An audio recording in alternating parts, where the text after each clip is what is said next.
Okay, so getting into the different types of social media users, again, these kind of depend on age, sometimes they depend on the platform. So let's get into it. Creators, just think of people that are posting all the time.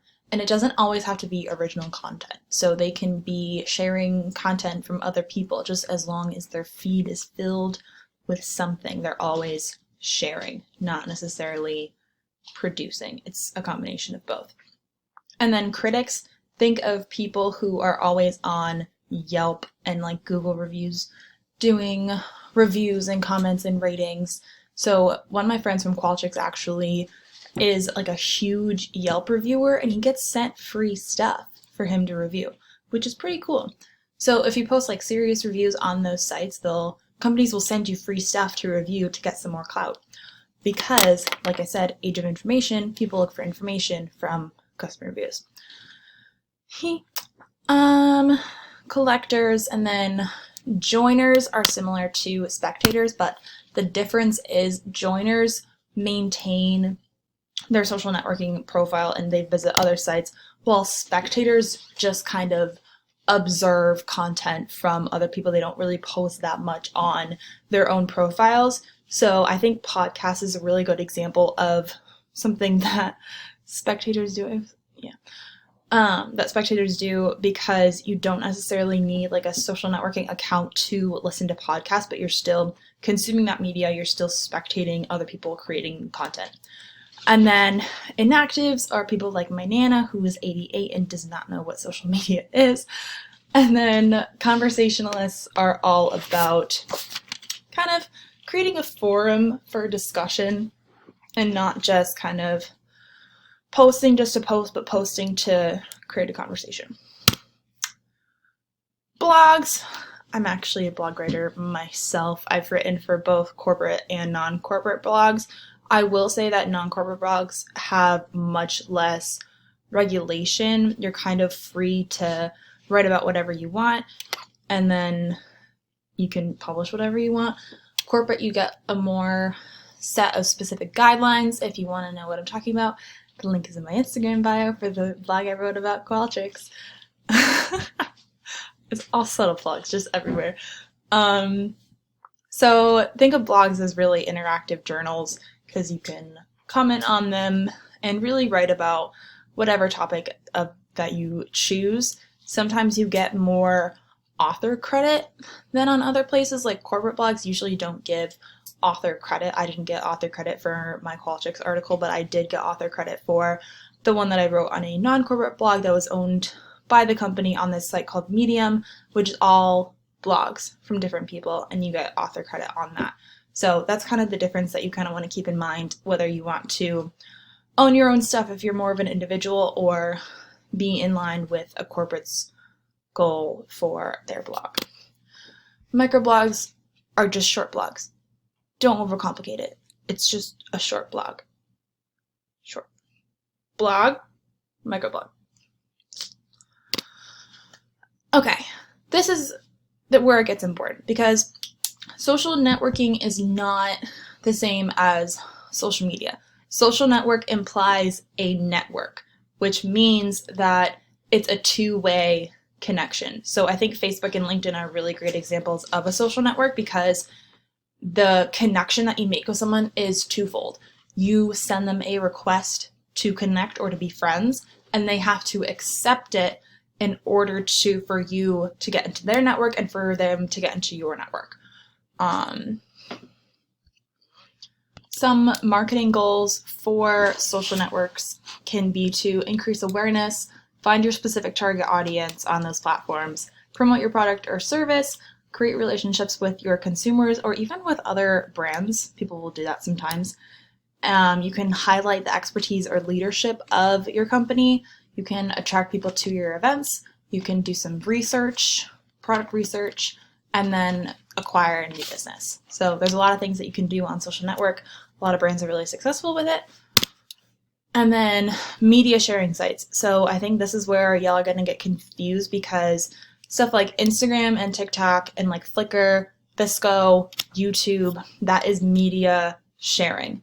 Because when you follow someone on Instagram or subscribe to someone's YouTube channel, they don't have to accept it or like follow you back. Like if you have a private Instagram, you have to like accept a follow request, but you don't have to follow that person back. It's not a twofold connection. It can be one way, which is an important distinction from a social network. So like I said, videos get a ton of engagement. That's probably why TikTok is so popular. I just thought of that. It makes sense. So just when it's only pictures and not really a combination of like a picture or just text, it's media sharing. Podcasts fall under this too, because that's music. I don't know. It's its own category, but it's media and it's not text. And then, okay, social news. These are kind of, I feel like they're less used by our demographic and our age group, but an example of these would be either something like Reddit or something like Quora, which I don't know if y'all use either of those, but I think you've heard of Reddit. So an important feature of social news is voting content up or down. So the most popular post will be at the top, and then the next popular ones will follow. So if you have like a Reddit thread, in order for your answer to get to the top or your story to get to the top, it has to get voted there by other people, which can be hard sometimes. I feel like that'd be really hard. But if you're good at creating content, then good for you. So that's really about asking questions or sharing stories. And it can be definitely useful for promoting campaigns and creating conversations around related issues. If you have a thread that's really popular, then that'll give you some good attention and buzz. This was hard to find examples of because I think some of them are very obsolete at this point. So location-based social networking. But the example that I came up for this one is the feature on Facebook where you can ask for recommendations in a certain area. Since that's based on your location and people respond based on your location, but it's not its own network. So I don't really know if those networks still exist. Some people are still uncomfortable with putting out their location for the world to see. So that was the best example that I could come up with for location-based. Like I mentioned, Yelp, review sites, Google Review is big too. 70% of consumers seek information before they make a purchase, and a lot of times that is customer reviews. So these are really, really important for companies to utilize, which is why they probably send off avid reviewers free stuff for them to review, because the more reviews you have on something, the more positive they are, the more likely you are to get sales on that specific item. Online gaming, probably what all y'all are doing to pass your time. I hope not. Stay in school. Yeah, so there's massive multiplayer online games like World of Warcraft, or some competitive online games like League of Legends. These games seem so old. And then online communities like Sims or Club Penguin or Pop Tropica. I love Pop Tropica, you guys. So when you're thinking about online gaming, just think about games that connect you with online people or with like a virtual world. And this is possible for apps too. So when everyone in middle school was playing like Words with Friends and draw something like Pictionary with your Facebook friends, and even like Candy Crush where you request lives from your Facebook friends, that counts as like online gaming social media. So just think about being connected through these kinds of games. Mobile and smartphone technology, this is another way that you can get in touch with people. If they give you their cell phone number, you can do like SMS or MMS messaging. You can send like text surveys. We've done that before. There's a really low barrier to entry if you want to create like an app.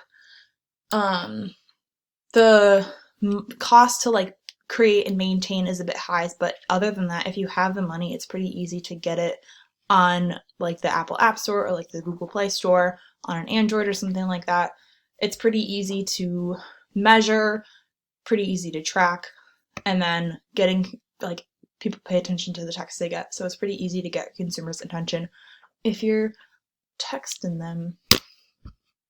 Yeah, these are some mobile marketing tools, like I said, SMS and MMS.